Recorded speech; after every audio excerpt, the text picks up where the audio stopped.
It is such a pleasure to welcome you to this morning's opening plenary. It's no secret that American higher education is under siege as talk of tuition increases and burgeoning loan burdens appear in the headlines alongside continuing stories of uncertain job prospects for college graduates. At a time when the search for truth, public service, and improving the human condition have been posited by certain politicians as barriers to advancing the technological education necessary to stand up to global competition, a liberal arts education is situated as reserved for those within the ivory tower, reflecting a willful disconnect from the practical matters of everyday life. This positioning fuels the image of a liberal education as a self-indulgent luxury, an image that has led to the excising of humanities programs, especially in public institutions, in favor of vocational and pre-professional programs that are regarded as singularly responding to demands for economic opportunity. The narrow focus on earning power reinforces the conception of higher education as a private commodity as opposed to a public good, making it easier for state legislatures and taxpayers to justify funding health care and criminal justice as priorities over education. This trend has been exacerbated by the recent political jockeying and appeals to people's fears and prejudices, and in which rational inquiry built on evidence has all but been abandoned. The dominant narrative that one's undergraduate major is all that matters, and that only some majors will prepare students for success in the workplace obscures the reality. The evidence from AAC&U's own surveys of employers and from many economists suggests that this simply is not the case. As noted in the title of our 2013 report of employers' views, it takes more than a major. In fact, more than 90% of employers agreed that a graduate's ability to think critically, communicate clearly, and solve complex problems is more important than an undergraduate major. Such cross-cutting skills can be developed in a wide variety of chosen disciplines if the courses are well designed and if they are integrated within robust, problem-based general education programs. These findings are significant, especially in a post-factual era in which, as Hillary Clinton reminds us, quote, so-called fake news can have real-world consequences. If we are to contest the widespread perception that colleges and universities are out of touch with mainstream America, those of us championing liberal education must reaffirm the role that it plays in discerning the truth. In the process, we need to use whatever modes of engagement are available to us to connect the work being done in the academy with people's lives.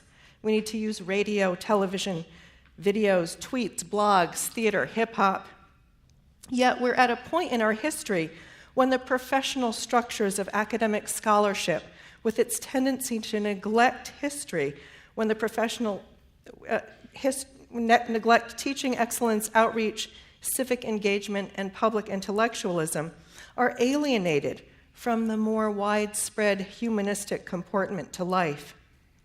Until we challenge the reward systems within the academy, recognizing the value of connecting with those beyond the narrow confines of the ivory tower and exalting knowledge in peer-reviewed journal articles above all else, structural impediments will continue to marginalize the critical work of those dedicated to providing the broadest access to higher education through humanities practice that reaches beyond the gates.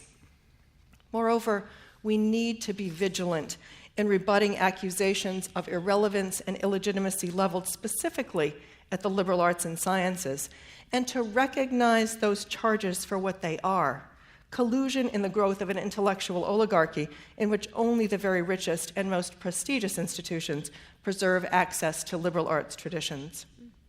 While the Liberal Education for All campaign is derided by skeptics as elitist, the real danger of elitism comes from a failure to recognize the disparate impact of such rhetoric on those who are already the most marginalized and disenfranchised members of society.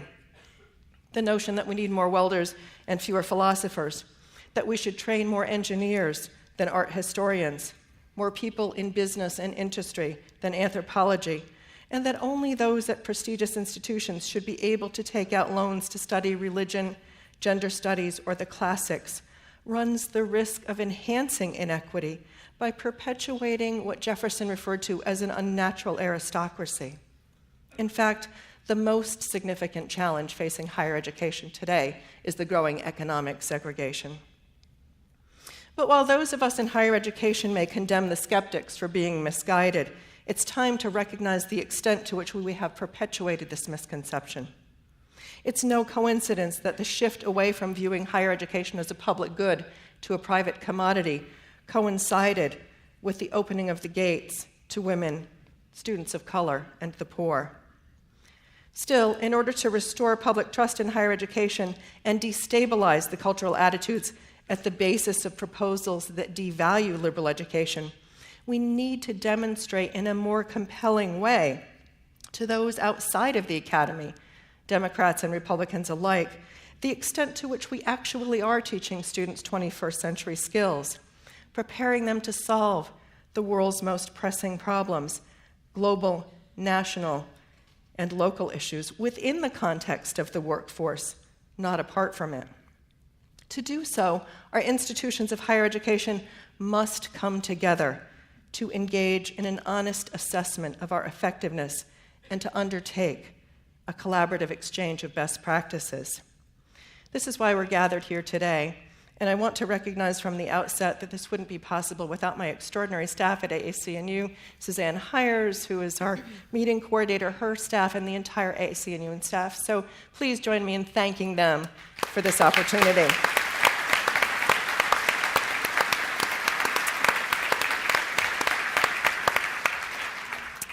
I am so thrilled to be joined by these thought leaders in higher education today, and they are each committed to our mission of access, affordability, to making liberal education and inclusive excellence the foundation for institutional purpose and educational practice, the ideal of educating for democracy. Sara Goldrick-Rab, author of Paying the Price, College Costs, Financial Aid, and the Betrayal of the American Dream, is a professor of higher education policy and sociology at Temple. She's a television commentator and a public intellectual. So welcome, Sara. Jeff Selingo is a best-selling author and columnist, former editor of the Chronicle of Higher Education, whose most recent book, There Is Life After College, is a relief to many parents across the country. Thanks, Jeff, for being here. Beverly Daniel Tatum served as the 9th president of Spelman College from 2002 to 2015.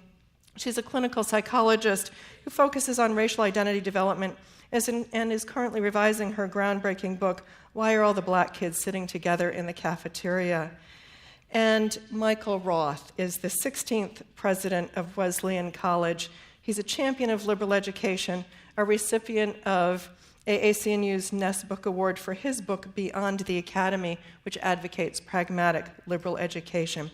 So please join me in welcoming our panelists.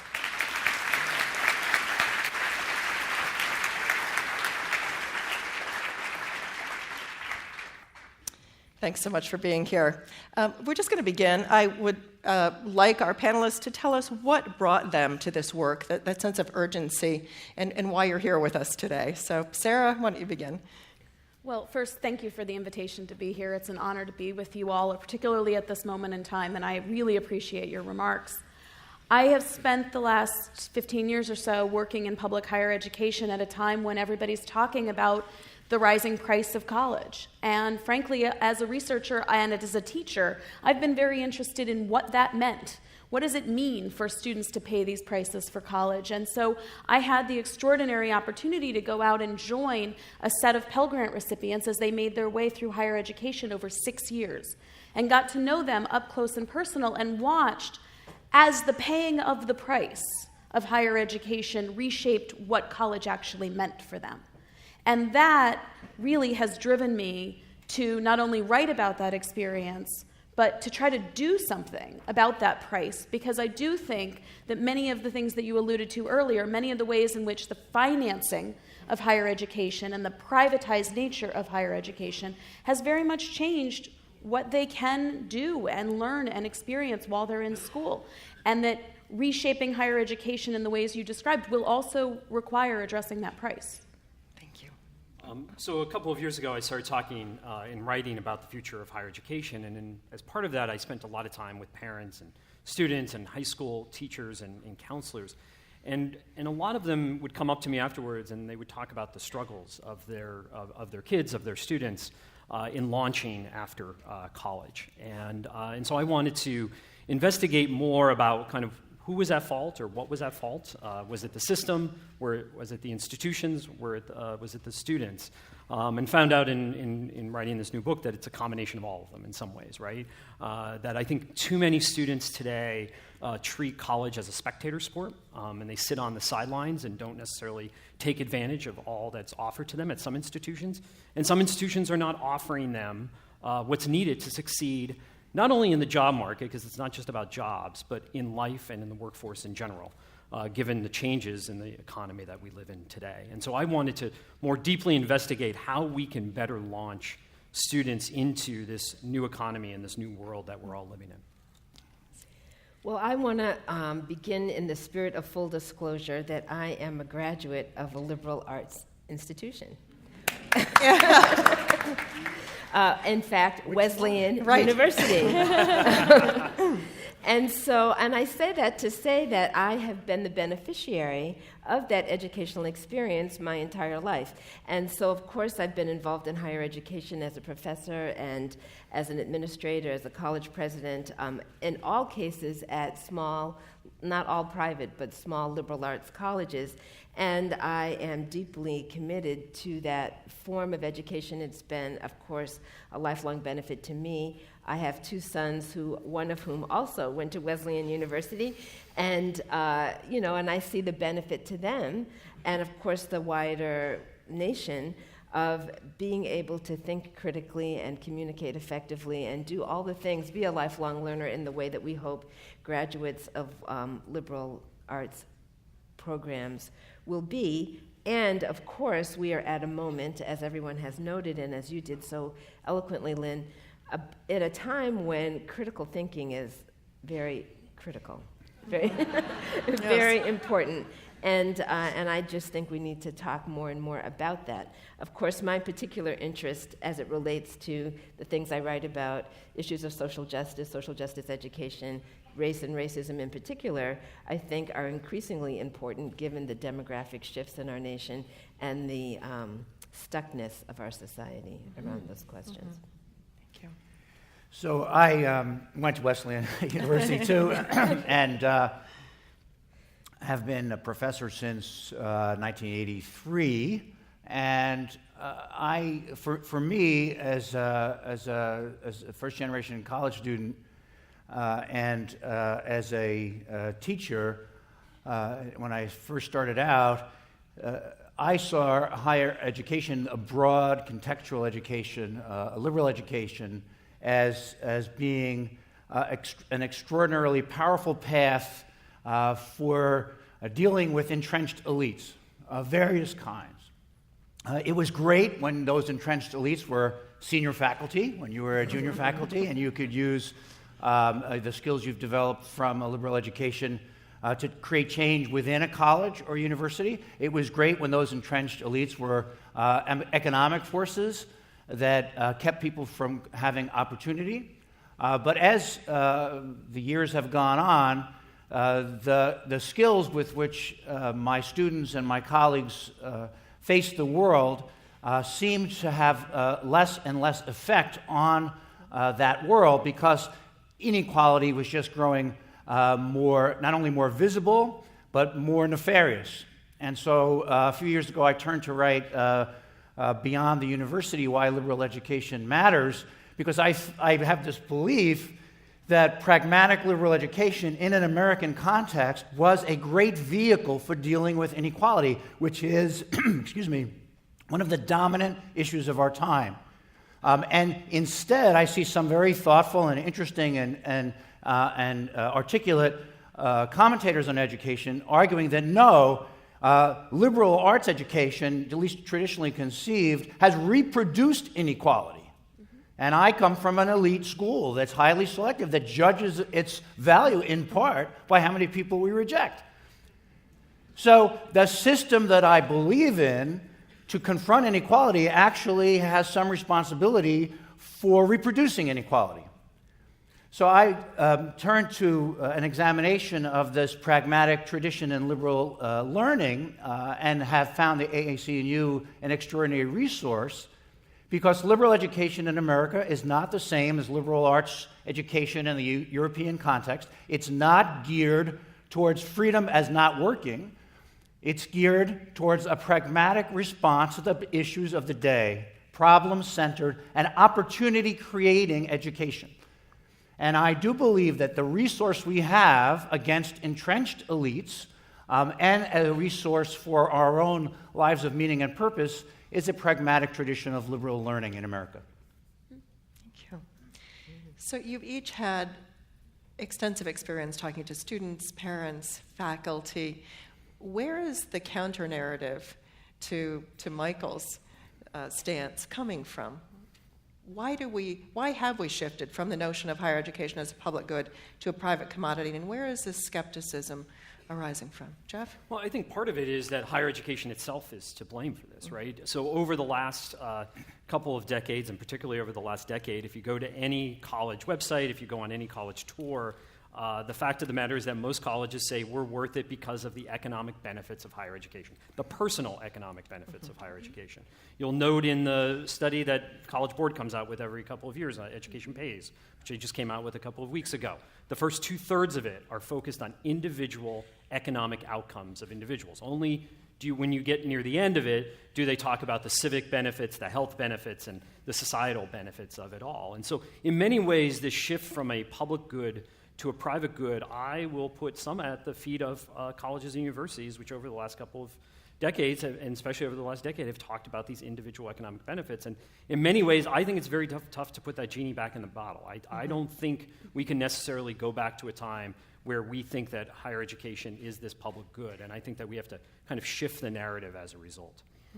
I very much agree, and I think that linked to that, even on those same websites, is this idea that we're worth it and that debt is therefore worth it. Taking a loan to come here is very much worth it. We've not only shifted sort of our own rhetoric about this, but the major mechanism at the financial aid level, at the federal level, has become loans and not grants over time. And part of that has been facilitated by the rhetoric that says we can charge what we want because what we're providing is of value, and we will discount it for those who have need, and we will do so effectively. It's what's called the high tuition, high aid model, despite the fact that for 30 to 40 years we failed to actually implement that model. We've told ourselves a story over and over where our students are essentially all right. In fact, they must be, or we might not be able to sleep at night, frankly, if we told ourselves really what was happening to our students. I don't know how many of you know that the national estimates indicate that 13% of our nation's community college students are homeless, right? I mean, if we really come to grips with what these prices are doing to people, we would really have to look ourselves in the mirror as we draw paychecks, which is one of the reasons that I get up every darn morning these days and work as hard as I can to change this system. For us to shift that is, at the same time that we don't say that we're not valueless, is a very big but very important task. Because one of the reasons that the people do not have trust in this system is because we've told them these things, and they know they're not true. They have experienced these high prices as a betrayal of their trust. There's a reason that my book subtitle has betrayal in it, because that's what students and families say about this system. They do not trust it because they've learned over and over that what we tell them, that it will be okay if they don't have money, is not in fact true. There is certainly a sense of this elusive social mobility, and the economic downturn had more of an impact than just the loss of an individual job. It is a loss of social structures, networks, and a sense of belonging in society that I think is fueling this. But you're not arguing that the high cost of community colleges has resulted in homelessness in community college students, are you? I am, in fact, partly The making high that price of argument. community colleges resulted in The price of homelessness? community colleges today, the full price of attendance minus financial aid, has reached over $8,000 a year for families earning less than $20,000 a year. That has rendered some of them unable to pay their rent, in fact, and we've done a lot of work on this. And- It is pretty extraordinary. And how is that related to the defunding of public institutions? at It's the state level? absolutely partially related to it, but it's not entirely, because one of the things we've done is adhered to discussions about tuition only, when what really has risen in this country is the cost of living, the cost of textbooks, and all of these other sorts of things. So while we may hold tuition flat in our public institutions, if we don't fight for increases to financial aid, something we've been very unsuccessful at, I think because of a lack of political constituency for it, and the fact that it's only focused on the poor, we've left the middle class out, these other costs have risen.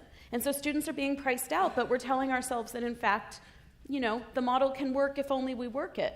The middle class is also one of the main folks that we are finding are actually struggling with housing and food.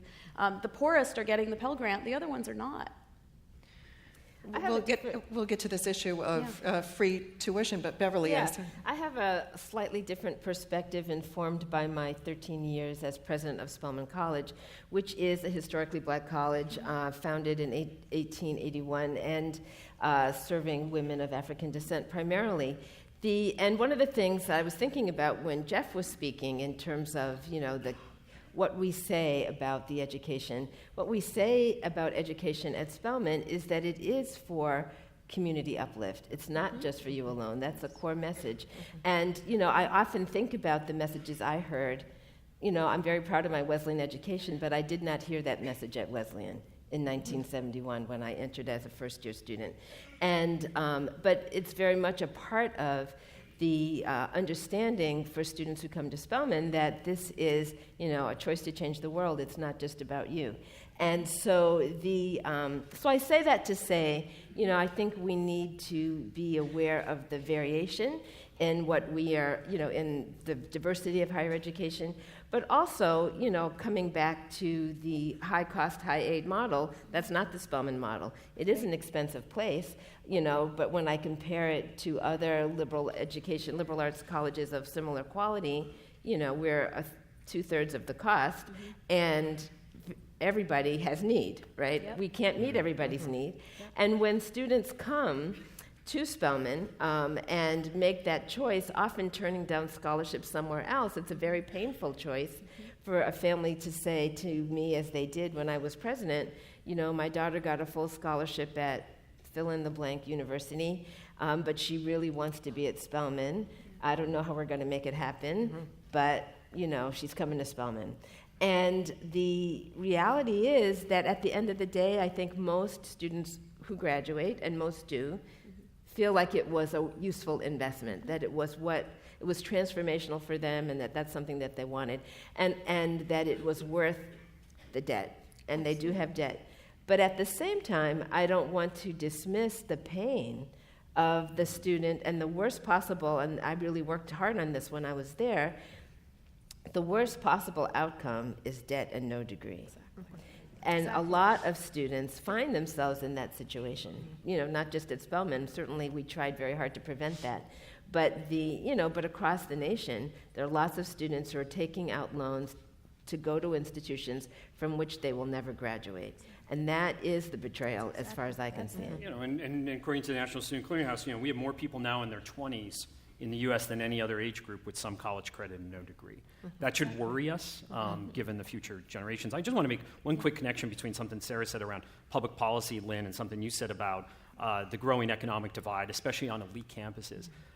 As elite institutions have become more elite in terms of the students they're bringing in terms of their economic, their family income, and we know this from the Chetty study that just came out last week about elite colleges. One of the things I've noticed in my 20 years in Washington, D.C., is the students, the graduates of these institutions then come to places like Washington.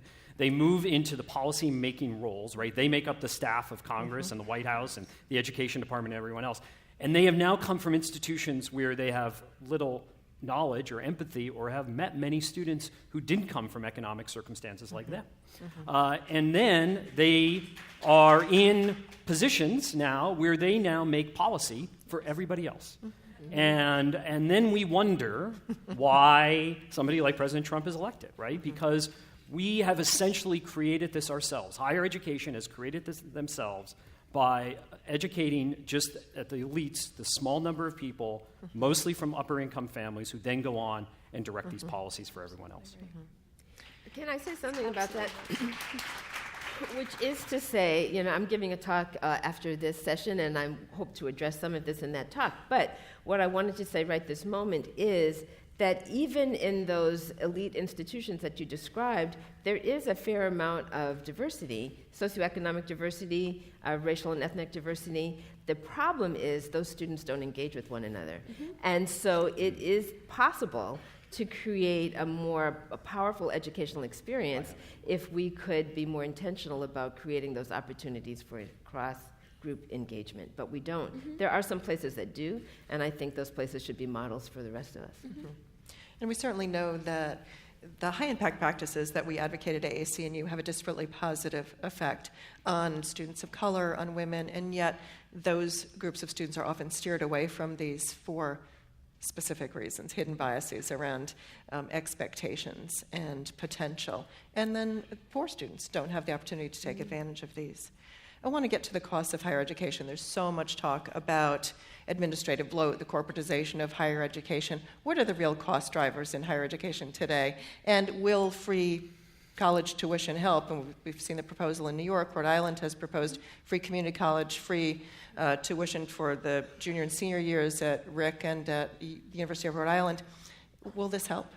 Look, I mean, the main driver of the high price, and I want to be clear, it's the high price of education, not the cost, right? And we really need to counter that, and we ought to know the difference, right? The cost of delivering education in this country has not gone up all that much. The price has risen for the 75% of Americans who attend in the public sector because the states have reduced their support. And the main driver of that is the lack of constituency, a voting constituency that says that higher education funding must be a priority.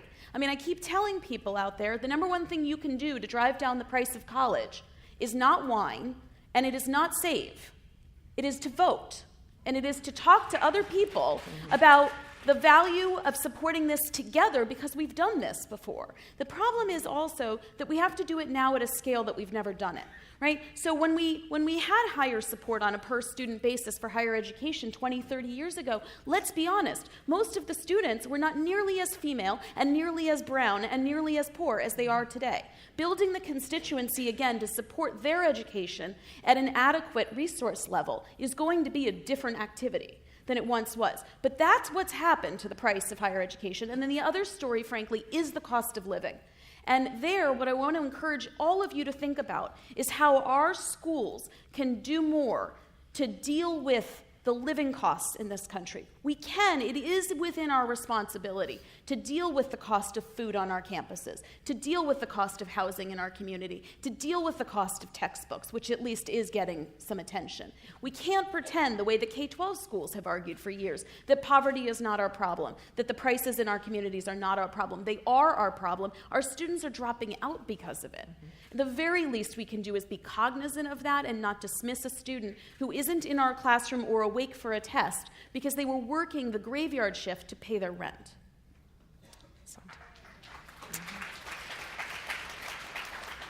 You mentioned K-12, and I just want to assert, in line with what you just said, I think the fall-off of support for public education has a lot to do with who's in those public schools. Of course it is. And so, I mean, at the end of the day, we have to come back to the issues of race and racial hierarchy and how that operates.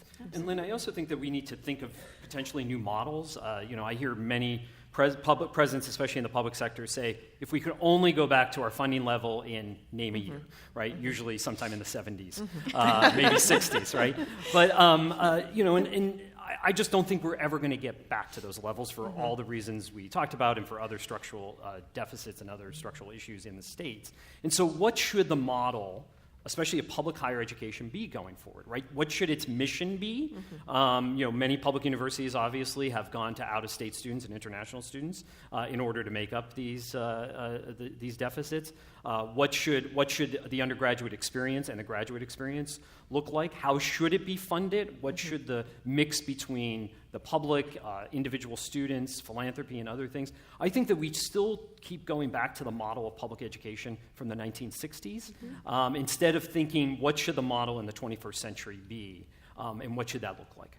Well, I think one of the reasons that model remains attractive is because a key component of it was the autonomy of the educational sector, that there was a sense of academic freedom that was not going to be compromised by public funding and a sense of accountability to taxpayers. And that seems impossible. So the fact that we have more women and brown people in colleges and universities, but also as voters, might balance out, but for an absence of trust in the autonomous sector of higher education. And I think a question for an organization like ours here at AAC&U is, how do we rebuild trust without sacrificing autonomy? Because if, in fact, we depend more on the public sector for funding, we will be told more welders, fewer anthropologists. We will be given metrics of accountability that has nothing to do with academic freedom, but have everything to do with, are the taxpayers getting their money's worth? And I'm not sure what ideas people here have about how to lobby effectively for increased public support of higher education without compromising higher education's autonomy.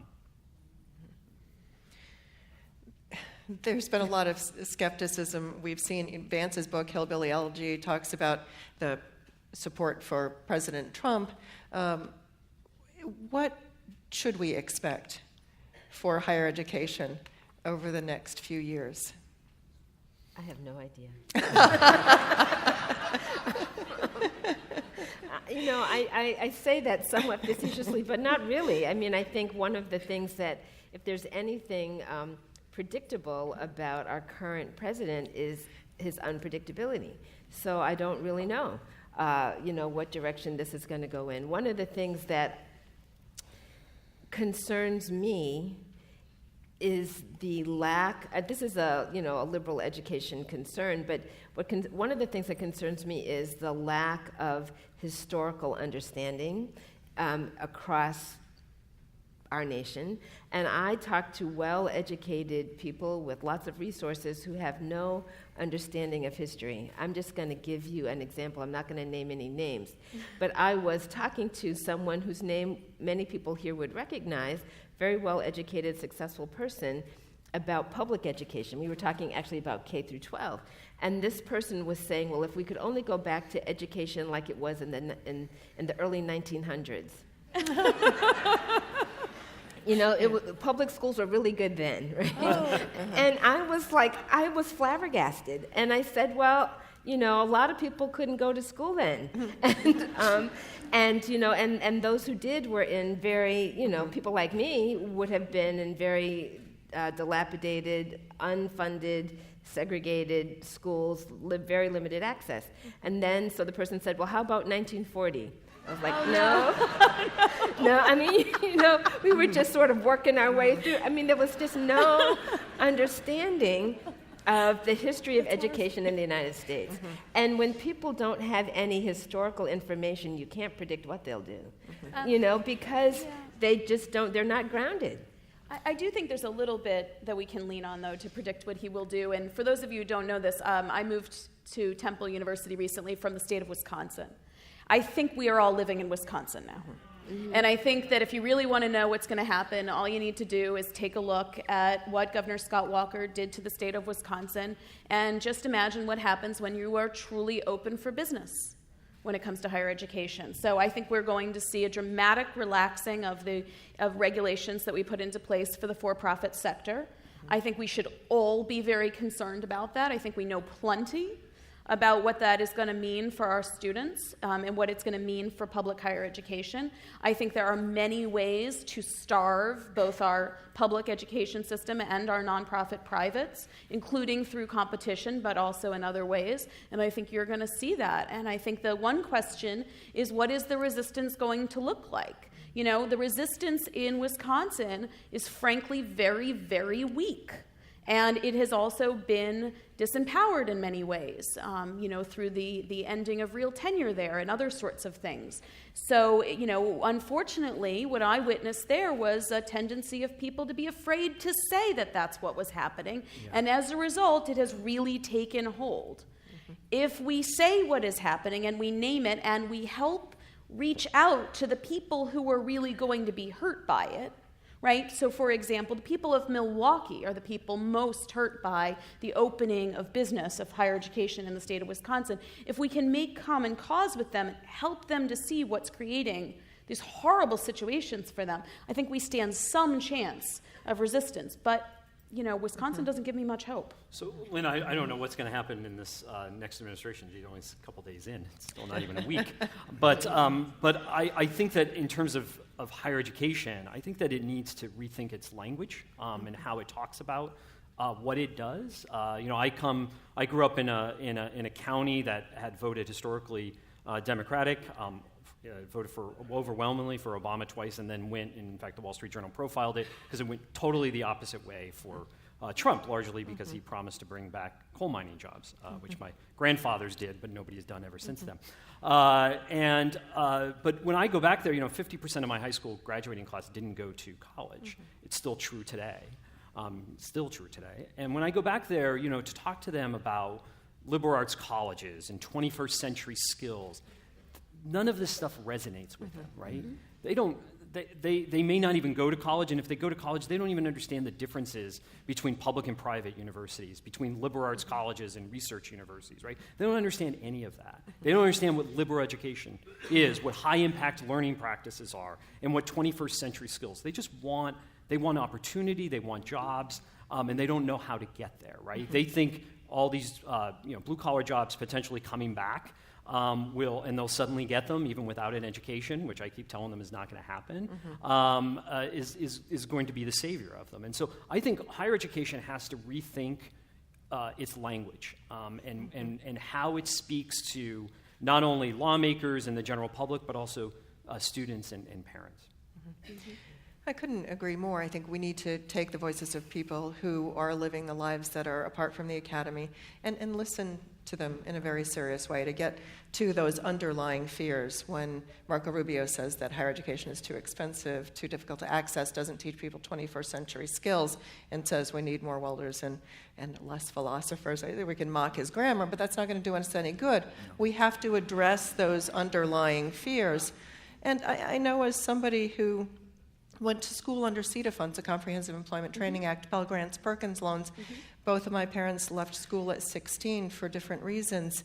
I want to know how their voices would be heard. We talk about educating for democracy and a liberal education as allowing people to flourish fully as human beings, and yet they went to church every week, they voted in every election, they gave blood, they drove for, worked for the Girl Scouts, drove for the handicapped citizens. How are their voices being heard in the academy? What are we doing to reach out to them so that we are bridging that gap and making people feel that they are welcome? So the question is, how do we do this? How do we move beyond the gates of the academy? There's been a highly visible report attacking the work of AAC&U and a number of organizations as promoting liberal progressivism, diverting resources away from the education of students toward a liberal agenda through service learning. What's our response to that? I mean, we're not going to get people to, we're training the next generation of activists to divert funding from our institutions to these progressive liberal causes. We're not going to get voters to vote for higher education if they believe this. So how do we debunk that? Well, I think that using increased parochialism has been a very effective technique for this new populism that we're seeing. And I think our tendency in the academy can be to take a deeper dive into our own parochialism, that we can laugh at the National Association of Scholars, we can mock the anti-intellectualism of the current regime, and we will do so while there's dwindling support for public education, and that inequality continues to drive up the kind of amenities race at the so-called elite institutions. I think we really do need to open up our own thinking to different versions of justice. My students often think that social justice has been proven somehow in the academy, and by social justice, they do mean basically left democratic view of the world that they think has been founded in ethics and research and is what smart people believe. And they are told this in their classes. They are given pronouncements by faculty who believe in these values, but think these are not values anymore, but ways of life that everybody ought to adopt if they have an education. That is another form of parochialism that will marginalize us ever more from a great portion of the United States. On the other hand, there is no way in the world we should give in to the obvious bigotry and racism that has become part of public discourse in America. So we're in a tough spot. On the one hand, I think we have to be much more open to religious and conservative traditions of thought that very different notions of civic engagement, service learning, political participation that what we take for granted at many of the universities represented here. On the other hand, there's no way we should participate in conversations that are predicated on racism and bigotry. And we have to figure out how not reject racism and bigotry by also rejecting all modes of thought that are antithetical to a kind of left Democrat or vaguely socialist point of view. I think that one of the things, I was reading actually this morning the liberal publication, Truth, the one about Truth, Racial Healing? Racial healing and transformation, and I was reading your essay in there, Lynn, which I would highly recommend to everyone. The whole issue, of course, the whole volume is worth reading, but there was a line in there where you made reference to listening as part of the liberal education experience, like learning how to listen. And I think that this is not a short-term solution, but a long-term solution is really helping students and others listen to one another through authentic dialogue. I say that in the context of, when you say, how do we persuade others? I think if others listened to our students and their lives and how they've been transformed by the educational experience, that I found as someone trying to raise money for an institution, there was no better way than to put the students in front of the people I hoped would support that institution. And the, hearing the stories, whether it's, I'm in community college and sleeping in my car, or, this is how my life has been transformed as the first person from my family to go to college, or whatever it might be, that listening is really important. But I also think that we have to lift up the difficulty of arranging those conversations. In my process of working on the revision of my book, Why Are All the Black Kids, the update, the 21st century update of a book that will be 20 years old in 2017, I came across a survey done by PRRI, and it talked about networks, sort of who knows who, and something like 75% of white Americans only know other white people, which is, quite. I mentioned this statistic at a college, a university. I was at Stanford yesterday, and I mentioned this statistic to a group of faculty who were like, wow, we're really living in a bubble, because that is not, that's not their lived experience. But if you think about the fact that there's a large population that only knows people who look like them and maybe have similar socioeconomic backgrounds, it's no wonder that they don't understand where other people are coming from. They just haven't heard those stories, don't know those lived experiences. So I think we have to try to find a way to increase those opportunities for sharing each other's narratives.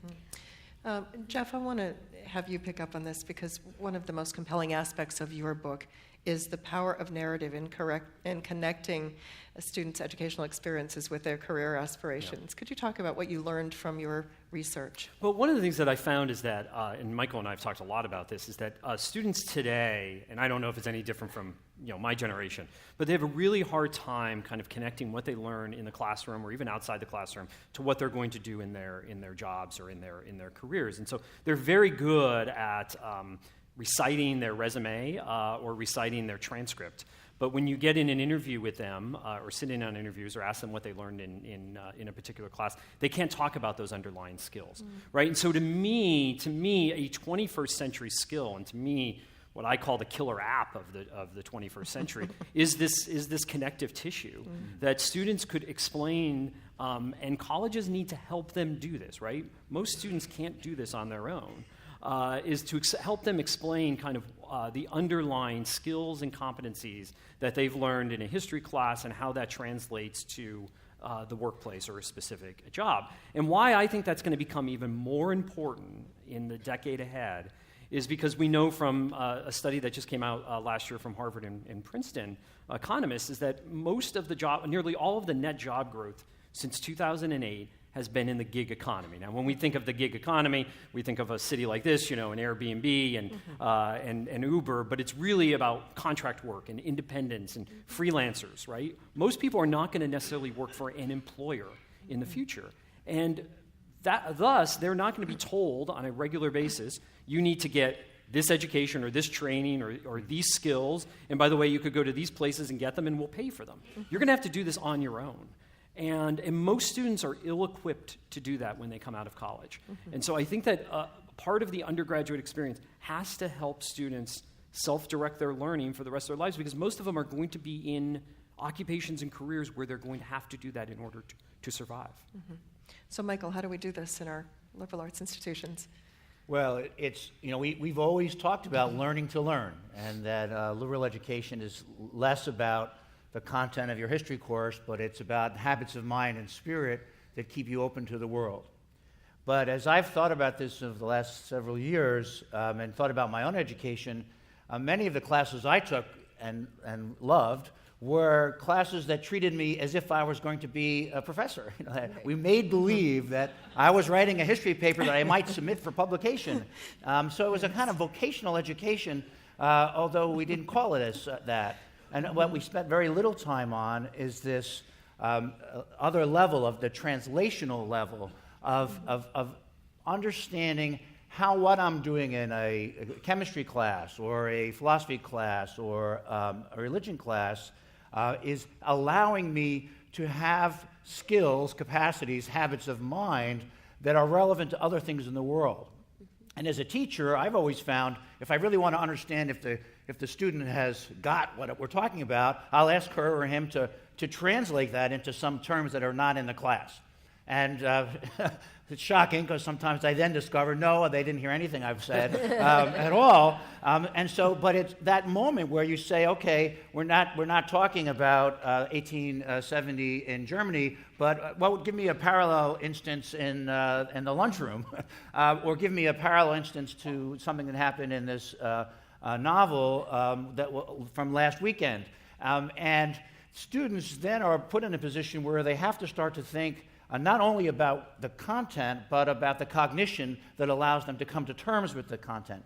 And as they get better at that meta level of thinking, this is not the language we would use politically, but as they get better at thinking about learning and get better at translation, they will get more adept at turning their broad education to the opportunities and problems at hand. Just one last thing. I also think that critical thinking, which we all love to fall back on, is vastly overrated. I think that many of the students I have, criticism comes naturally to them. It's like irony for the faculty. It's just like, it comes very quickly.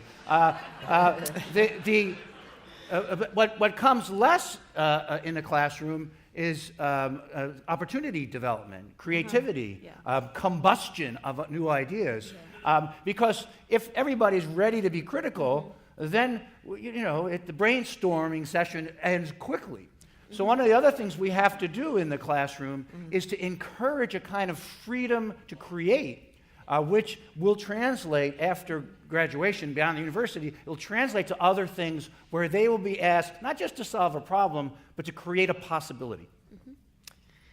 I couldn't have asked for a more provocative group of panelists, so I don't want to dominate this. I would like to be able to open this up for questions. And so the question is, what are we doing to protect our students who feel a true sense of fear around being attacked because of identities, around being a Muslim student, being a whole range of diversity, students of color? How do we do this? Beverly? You guys are living you're living on the campus, so. Well, I think we must not collaborate with fascistic extra-constitutional measures that target minorities. And it's happening now. So we have to be open to conservative religious traditions. We have to be open to all kinds of debates, but we do not have to be open to extra-constitutional threats of mass deportation, of registering people on the basis of their religion, on crude attacks on the identities of our students. We must, as academic leaders, stand up and say, no, we will not collaborate. We must name this as collaboration with demagoguery and fascism, and we must not engage in that collaboration. I certainly want to echo what Michael said. I'm not on a campus right now, but one of the things that I certainly think we should all be thinking about, not just as campus leaders, but as citizens, what does it mean to be an ally, and how do you stand up in support of someone who's being targeted? I think that is something we need to think about for ourselves individually, but also as role models for lots of young people. How do we model that? Mm-hmm. Thank you.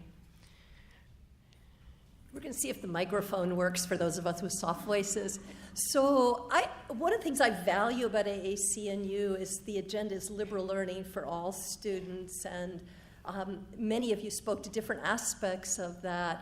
One of the things I'm curious about, it's easy shorthand for us to talk about welding versus philosophy, engineering versus art history. And at least from my perspective, if we could tilt the conversation so it's not an either or, but it's a both and. Yeah. And let me give you one example. The National Science Foundation for over 20 years has funded this advanced technological education program that develops community college students to go out and get really good paying jobs. And yes, some of them are experts in welding composite materials, which is really difficult. Mm-hmm. The beautiful thing about this program is I think it has liberal learning. There's a strong focus on all of the things you see in the value rubrics. And I would love to hear you address how we get liberal learning into the experience of all students, regardless of what they're excited about majoring in. Well, I think that either-or argument also goes for the practical arts versus the liberal arts, right? That you can have a practical experience with a liberal arts foundation, and I think many colleges claim to have that, but they have more of one than the other. So I think that either-or argument really has to change. The other thing is that I also think that we have to realize that a liberal education happens over the course of a person's lifetime. I think that we tend to think that everyone should go through this narrow passageway to a bachelor's degree, and that some students might just come to liberal education later on, and I think we should be okay with that, and I think we should figure out, are there other pathways where students can get a liberal education later on after they become, to use the example we keep using, a welder, for example. So I think that we have to, as educators, think more broadly about the pathways from high school to college and to a career, because right now I think we think too narrowly of the types of institutions that most of us work at. AAC&U has been great at this, that it really isn't about the subject content that makes something liberal learning versus non-liberal learning. It's you can, this is the Dewey perspective, right? You can teach anything from the perspective of pragmatic liberal learning if you're emphasizing interconnection and context as well as the technical skills. So I think that dualism is worth dissolving. I think there are certainly people who engage in humanistic practice, humanistic endeavors every day, no matter what their occupation. So we have to make those connections for people outside of the academy. If you look at Westworld or Pokemon Go or a whole range of community activities these days, how are we helping to create conversations around the substantive issues with respect to these endeavors. I'm Dan Sullivan, President Emeritus of St. Lawrence University, and a quick comment for Jeff to respond to later, and then a question. I guess my comment is, why should it be surprising that colleges and universities are answering the questions you report that people from where you grow up have about higher education? How can you blame higher education for trying to give answers to those very difficult questions? But I want to put that aside. And if cost of living is really what's making public higher education unaffordable, and I think maybe private also at St. Lawrence, the only costs that students of low income have are room and board costs. 98% of them, of course, live on campus. And I think we control those costs. What we don't control for institutions like Temple, where most students live off campus, are subject to the changes in the wider society's costs for living in ways that we can't control on campus. So questions I have, and I'm very old now, but when I was at St. Lawrence as an undergraduate, if you were on financial aid, you couldn't have a car.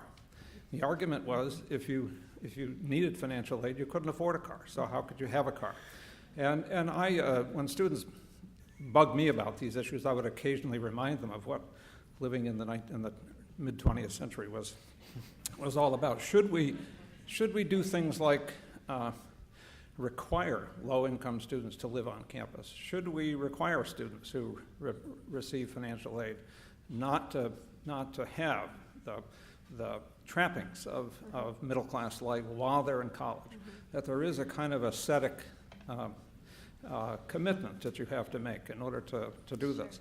Because I do think we can control, we can make sure that students can eat. We can make sure that they can afford to live if they let us control those costs for them, which we are used to not. That's become a freedom of choice issue, and students going to college expect to be able to live and function at a level that we never did. Okay, well, so 13% of undergraduates in the United States live on campus. So the campuses that do have housing that do feel that they can control those costs should do something about those costs. I would urge us, however, to refrain from an instinct that pervades American public policy to tell the poor what to do. It actually, to be honest, I understand the instinct. I really do. I understand the instinct. It's just that research shows it doesn't work. The best thing we can do with people without money is to give them money and allow them to spend it in the ways in which they see fit. They spend it better than the ways in which we would tell them to. And this has been proven all over the world. Now, there are places where spending is out of control and students are living far from the appropriate lifestyle during college, but it isn't the low-income students doing that. If we're willing to tell the children of the wealthy how to live during college, then I think that we could spread that, perhaps, to the others.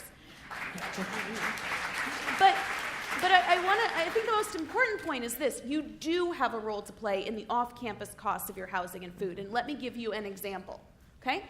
In Tacoma, Washington, they have partnered, the local community college has partnered with the Tacoma Housing Authority to create spaces in the subsidized housing for their students. That was through their active role in educating the local housing authority on their needs and on the substantial returns to housing dollars of housing people seeking an education. In Houston, Texas, the local community college has partnered with the Houston Food Bank to create something called food scholarships. You can educate your local community leaders and opportunities available to you on the need for these things near you, and in doing so, help to create better things. I think we should be convening architects. I think that when we build housing on campuses, we should be asking about the set-asides for mixed-income housing. There are things that you can be doing in this regard, and I would think we would want to start there.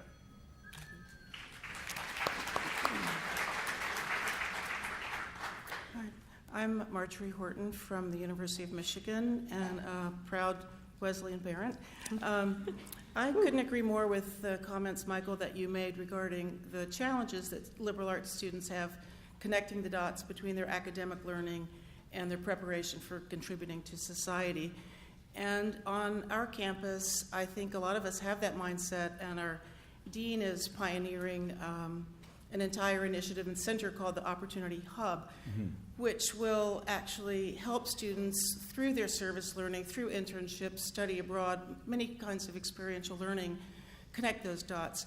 My question has to do with how to bring the faculty on board, both the younger faculty and the established faculty at liberal arts institutions, because what you've cited in terms of what you're trying to do in your classroom, I think is an excellent example, but I feel that faculty at times are really at a loss for how to help students connect the dots, and we don't want this bridge or this wall where students, due to things happening in the student life arena or our out-of-classroom resources, which will largely, sort of populate the hub.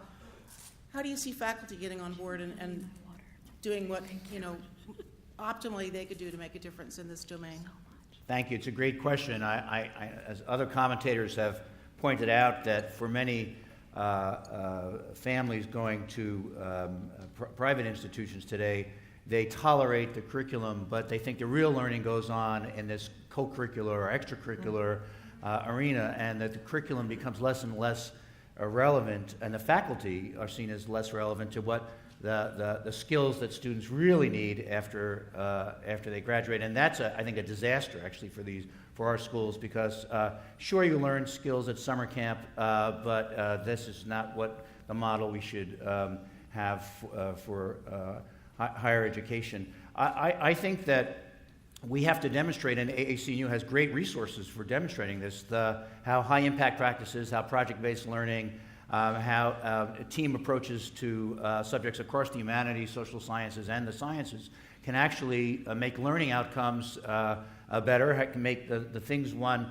learns in a class stickier, and we have started a team for pedagogical innovation to make sure that all of our faculty have opportunities to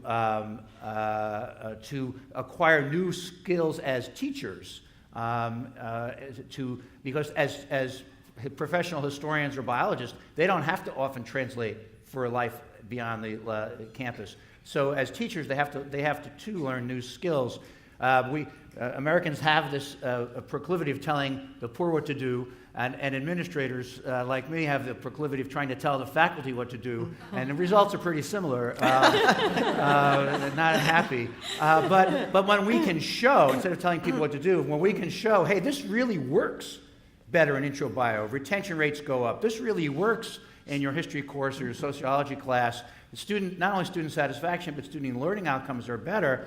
That I think my colleagues and the people I know as teachers, they want to do the kind of teaching that will have the most impact. And so I think that AAC&U has been a great resource for this, and there are now instructional designers who were in the kindergarten when I started teaching, but now who can bring lessons to people like me to change the way we teach, to amplify the lessons that go beyond the university. I want to piggyback on what Michael said. Certainly, I think professional development for faculty is critical, and of course, you can't mandate it, but you can incent it. And I want to go back to something you said in your opening, Lynn, which has to do with reward systems.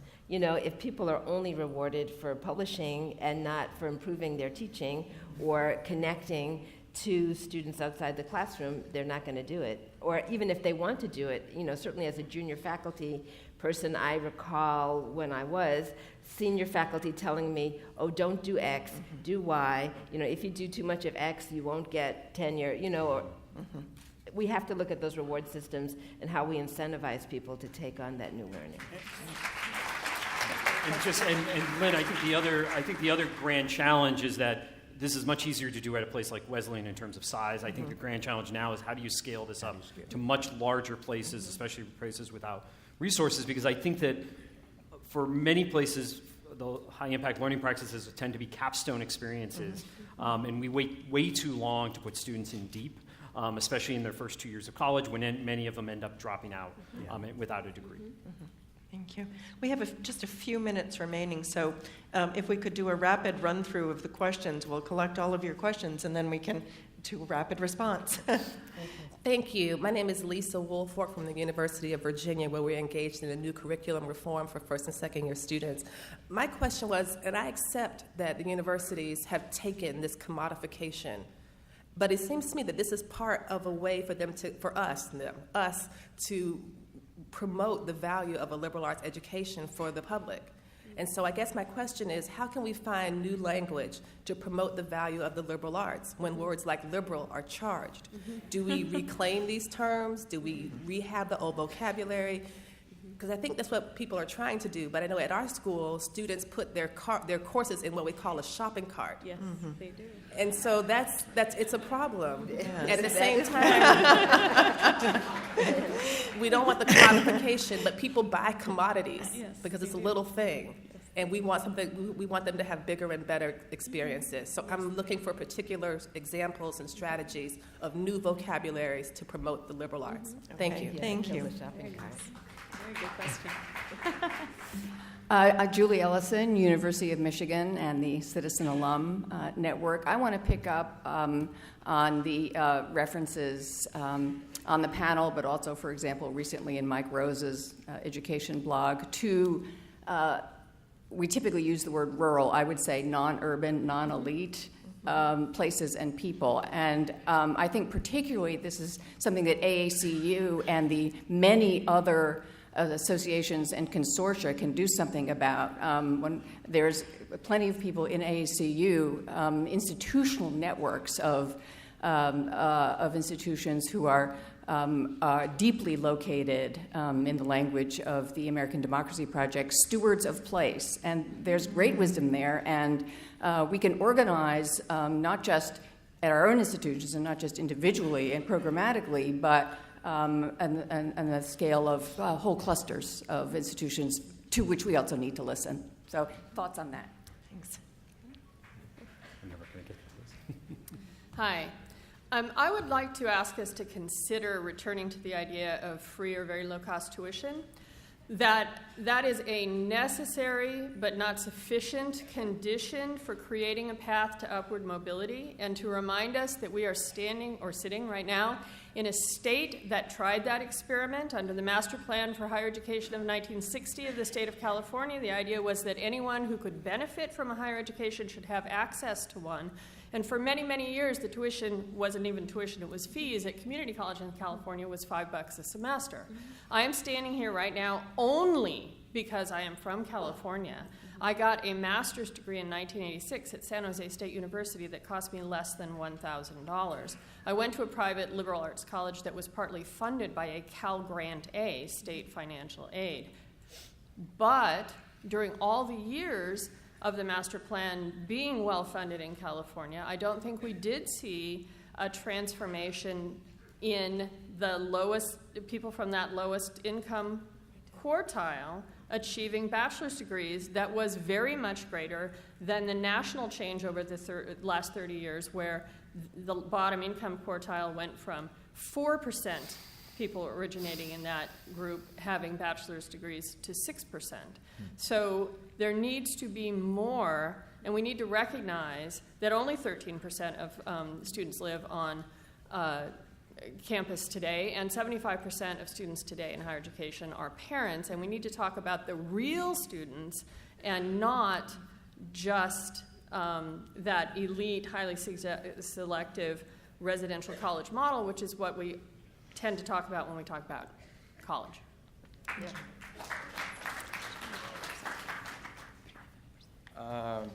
Hello, my name is Yasser. I'm from Dalhousie University, and today I'm here through the University Innovation Fellows. I would like to ask, how can we get students involved not just in the learning experience, but also in the teaching experience? So how can we get them engaged and involved with the teachers? So right now, many of the problems and questions given by the educators have predetermined answers, while through the University Innovation Fellows, we understand that many problems don't have one answer, or they need to be discovered through multiple ways. So how can we get students figuring out these problems, and how can we get them to work on actual solutions that can be used throughout their lives? Thank you.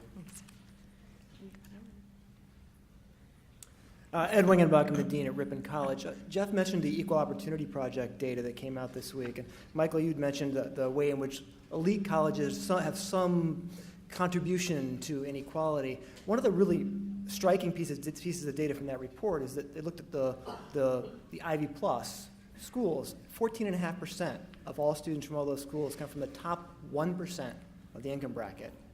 3.8% come from the entire bottom 20%. And I pulled from the data set, looked at the elite liberal arts colleges. We're worse, right? Now, these are things that are entirely under our control, who we admit.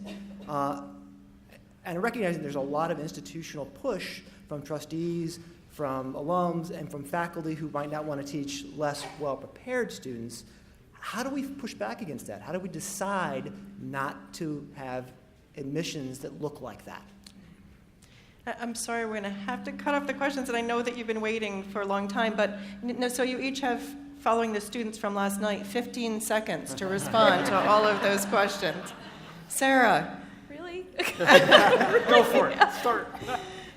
Of course, free tuition is only the start to advancing low-income students through higher education. I think, though, that it's an entry point for actually far more than the affordability issue. It's an entry point for the political constituency issue, and that's one of the main reasons I've been so interested in it. I'll answer that final question. I think we focused a lot on affordability, especially at elite colleges and universities over the last 10 years, and not enough on access. And I think that the elite colleges need to focus on access, and part of that is totally under their control. It's about the admission system, get rid of legacies, get rid of early action, get rid of early decision, have a much more open system, and I think that they could focus and work much more with K-12 schools. And I think over time, I think that they can focus on access more than affordability. I want to say that it's about leadership. There are certainly institutions that have made the changes that we are hearing about, that you're recommending, and when those changes happen, you can almost always trace it to institutional leadership. The other thing I want to say is K through 12, pre-K through 12 really, is critical because you can't get to college if you haven't been guided along the way to even think about that and know how to do it. So when you look at kids who are coming from really low-income backgrounds, there's no understanding of how to get there. And if we don't shift that, they won't be there. Yeah, I'll just piggyback on that I think that the access and completion agenda really has to start in the K-12 system, and that although schools like mine can admit 25 or 35% of Pell Grant eligible students, we're still a tiny school. The real issue is how to promote a public constituency for higher education that will support with taxpayer dollars access and completion for students from all social classes.